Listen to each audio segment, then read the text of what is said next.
Hi, ich bin Lisa und hi im wahrsten Sinne des Wortes, denn es geht hier heute um das Thema Haie. Ich unterstütze die Bürgerinitiative Stop Finning EU dabei, ihre 1 Million Unterschriften zu generieren, damit wir mit unseren Forderungen, das Shark Fin Trading in Europa zu stoppen, vor die EU-Kommission gehen dürfen. Hierfür brauchen wir eure Stimme, denn die Anforderung, damit dieser Schritt passiert, ist eben in einer vordefinierten Zeit, diese 1 Million Unterschriften zu generieren. Shark Fin Trading, was ist das überhaupt? Finning an sich beschreibt eine grausame Art und Weise, Haie auszurotten, muss man in dieser Form wirklich sagen. Der Hai wird lebendig gefangen, ihm werden bei lebendigem Leibe die Flossen abgeschnitten und der Körper, immer noch lebendig, wird wieder ins Meer zurückgeschmissen. Die Flossen werden auf dem Boot behalten und werden gehandelt in der Welt. Einer der größten Märkte hiervon ist der asiatische Markt und auch wenn das für uns sehr weit in der Welt wegscheinen mag, haben wir in Europa und mit unserem europäischen Markt einen großen Teil daran und tragen einen großen Teil dazu bei, dass diese Wirtschaft überhaupt funktionieren kann und weiter aufrechterhalten wird. Und deswegen brauche ich von jedem von euch die Stimme. Denn das Schöne mit dieser EU-Initiative ist, dass gegenüber einer Petition wir mit dieser Bürgerinitiative und einem Bürgerkomitee wirklich unter EU-Recht die Basis haben, dass wir von der EU-Kommission angehört werden und später vom EU-Parlament im nächsten Schritt unseren Fall davor präsentieren dürfen. Dafür müssen wir aber unbedingt diese 1 Million Unterschriften generieren. Warum ist das Thema überhaupt für uns alle so relevant? Der Hai an sich, die Medien haben ihren großen Teil dazu beigetragen, dass Haie über die Jahre hoch dämonisiert dargestellt wurden.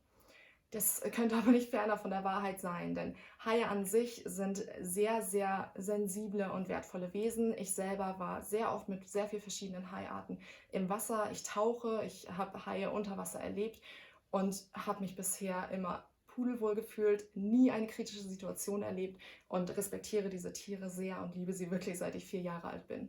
Aber viel wichtiger ist das Thema allgemein für die Welt, denn unser Ökosystem funktioniert nicht einfach so. Das Ökosystem braucht gewisse Faktoren und der Hai ist der große, essentielle Faktor, warum das Ökosystem überhaupt funktioniert. Der Hai als größter Jäger im Ozean hält das Ökosystem in Balance. Und aktuell, es gibt Debatten darüber, wie hoch die Zahl wirklich ist und es ist auch schwer zu messen, aber im Jahr werden um die 100 Millionen Haie abgeschlachtet. Das ist eine Riesenzahl und diese Riesenzahl wird sehr schnell ein Riesenproblem für uns. Denn wenn der Hai verschwindet aus dem Ozean, dann bricht unser Ökosystem zusammen. Und man weiß, dass ca. 50-70% der Oxygenproduktion aus dem Ozean generiert werden.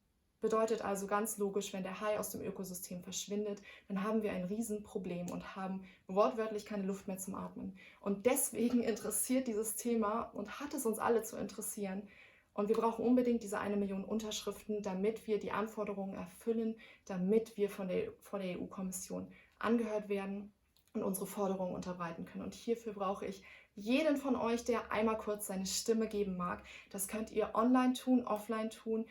Es sind verschiedene EU-Staaten aufgegliedert und man gibt jeweils seine Stimme nach seinem Staat ab. Ich danke euch vielmals im Voraus schon mal. Das ist ein Thema, was wirklich alle zu interessieren hat und nichts kostet. Es ist 30 Sekunden, dann ist die Stimme abgegeben. Vielen, vielen Dank, dass ihr euch dafür interessiert. Vielen, vielen Dank, dass ihr einmal kurz Zeit hier rein investiert. Und für alle weiteren Fragen schreibt mich gerne an oder schreibt auch gerne natürlich direkt Stop Finning EU an oder guckt euch auf der Website Stop Finning EU weitere Informationen an, um weiteres zu erfahren. Vielen, vielen Dank.